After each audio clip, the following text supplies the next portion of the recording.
اعوذ باللہ من الشیطان الرجیم، بسم اللہ الرحمن الرحیم۔ سامعین و ناظرین کرام، السلام علیکم ورحمۃ اللہ وبرکاتہ۔ چند ایک پروگرام سیدنا حضرت مسیح موعود علیہ السلام کی کتاب خطبہ الہامیہ کے بارے میں پیش کیے جا رہے ہیں۔ خطبہ الہامیہ ایک انتہائی اہم مضمون ہے۔ خطبہ الہامیہ کیا ہے؟ اس کا عمومی جواب تو یہ ہے کہ خطبہ الہامیہ سیدنا حضرت مسیح موعود علیہ السلام کی کتاب ہے۔ سوال پیدا ہوتا ہے کہ اس کتاب کا نام خطبہ الہامیہ کیوں ہے؟ سامعین و ناظرین کرام، پروگرام کو آگے بڑھانے سے قبل درخواست ہے کہ اگر آپ کو یہ پروگرام پسند آئے تو اسے لائک کریں، اپنے دوستوں اور فیملی ممبرز سے شیئر کریں، اور حاضرہ کرم اس چینل کو سبسکرائب کریں۔ جزاکم اللہ تعالی احسن جزا۔ سامعین و ناظرین کرام، آج کا پروگرام خطبہ الہامیہ کے بارے میں ہے۔ خطبہ الہامیہ اللہ تعالیٰ کا ایک عظیم الشان نشان ہے، اور اللہ تعالیٰ کی ہستی کا ایک زندہ ثبوت ہے۔ اللہ تعالیٰ کا یہ عظیم الشان نشان 11 اپریل سن 1900 کو ظاہر ہوا۔ 11 اپریل کو عید الاضحیٰ تھی۔ اس دن صبح سویرے سیدنا حضرت مسیح موعود علیہ السلام کو الہام ہوا کہ آپ آج عربی زبان میں تقریر کریں، اس کی قوت دی جائے گی۔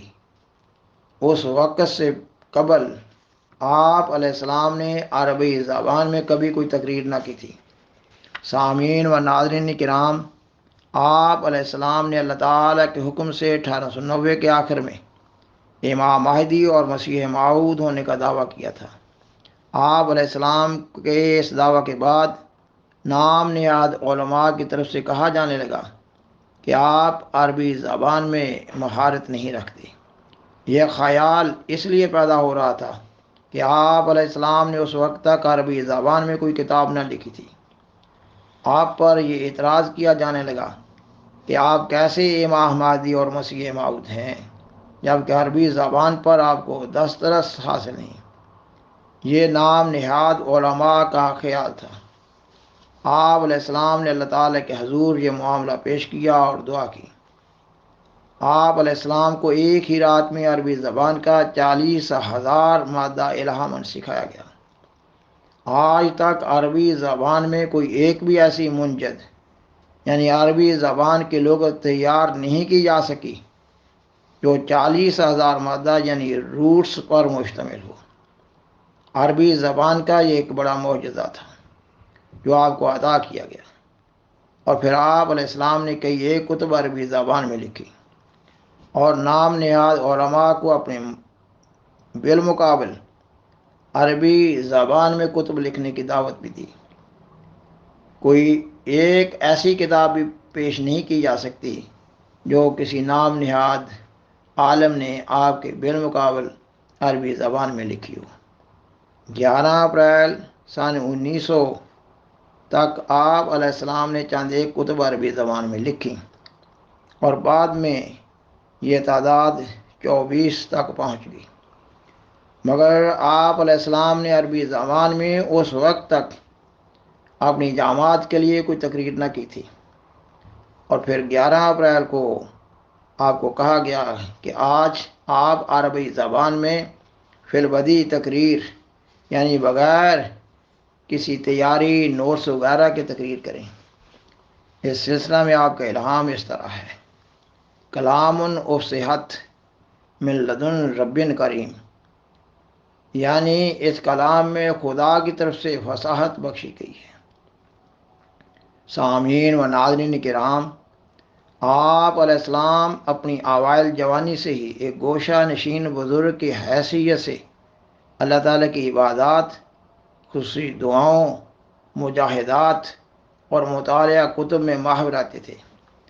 آپ اپنی اوائل جوانی سے ہی غیر مذاہب کی طرف سے کیے جانے والے اعتراضات کو اکٹھا کرتے ہوئے قرآن مجید، سنت رسول مقبول صلی اللہ علیہ وسلم اور حدیث مبارکہ سے ان کے جوابات تلاش کیا کرتے تھے۔ اور پھر آپ علیہ السلام نے اپنی معرکۃ الآراء کتاب برائے احمدیہ لکھی۔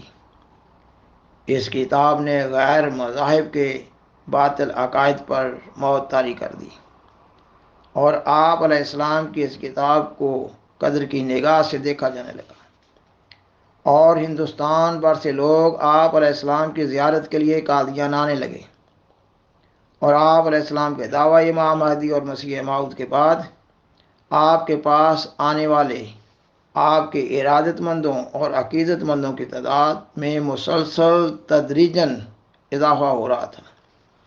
بالخصوص ہر مذہبی تقریب وغیرہ پر آپ کے مخلص احباب آپ کے ہاں حاضری کی ضرور سعادت حاصل کیا کرتے تھے۔ 11 اپریل سن 1900 کو عید الاضحیٰ تھی۔ 10 اپریل کی شام تک بیرون سے مہمانوں کی ایک خاصی تعداد قادیان میں آ گئی تھی۔ اخبار الحکم 7 اپریل 1900 میں اس تقریب کی نسبت اس طرح لکھا گیا ہے، یہ کہ یوم العرفات کو علی صبح حضرت مسیح موعود علیہ السلام نے بدریہ ایک خط کے حضرت مولانا نور الدین صاحب رضی اللہ تعالیٰ کو اطلاع دی کہ میں آج کا دن اور رات کا کسی قدر حصہ اپنے اور اپنے دوستوں کے لیے دعا میں گزارنا چاہتا ہوں، اس لیے وہ دوست جو جہاں موجود ہیں اپنا نام اور جائے سکونت لکھ کر میرے پاس بھیج دیں تاکہ دعا کرتے وقت مجھے یاد رہے۔ اور پھر بریکٹ کے اندر لکھا گیا ہے، اس پر تعمیل ارشاد میں ایک فہرست احباب کی ترتیب دے کر حضور کی خدمت میں بھیج دی گئی۔ مغرب و عشاء میں حضور علیہ السلام تشریف لائے، بعد فراغت فرمایا، کیونکہ میں خدا تعالیٰ سے وعدہ کر چکا ہوں کہ آج کا دن اور رات کا حصہ دعاؤں میں گزاروں، اس لیے میں جاتا ہوں تاکہ تخلف وعدہ نہ ہو۔ یہ فرما کر حضور تشریف لے گئے اور دعا میں مشغول ہو گئے۔ دوسری صبح عید کے دن مولوی عبد الکریم صاحب رضی اللہ تعالیٰ نے اندر جا کر حضرت اقدس سے تقریر کرنے کے لیے خصوصیت سے عرض کی۔ اس پر حضور علیہ السلام نے فرمایا، خدا نے ہی حکم دیا ہے، اور پھر فرمایا کہ رات الہام ہوا ہے کہ مجمع میں کچھ عربی فقرے پڑھو۔ میں کوئی اور مجمع سمجھتا تھا، شاید یہی مجمع ہو۔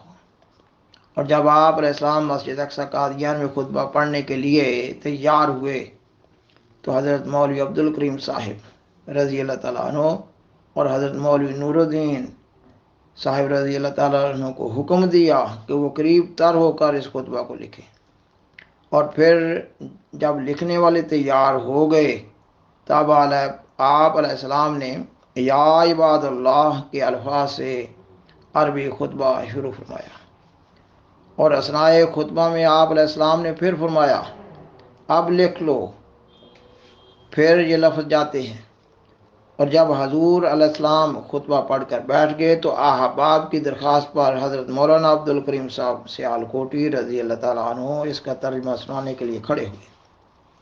اس سے پیشتر کہ مولانا موصوف ترجمہ سنائیں، آپ علیہ السلام نے فرمایا، اس خطبہ کو کل عرفہ کے دن اور عید کی رات میں جو میں نے دعائیں کی ہیں ان کی قبولیت کے لیے نشان رکھا گیا تھا کہ اگر میں یہ خطبہ عربی زبان میں ارتجالاً یعنی زبانی بغیر تیاری کے پڑھ گیا تو وہ ساری دعائیں قبول سمجھی جائیں گی۔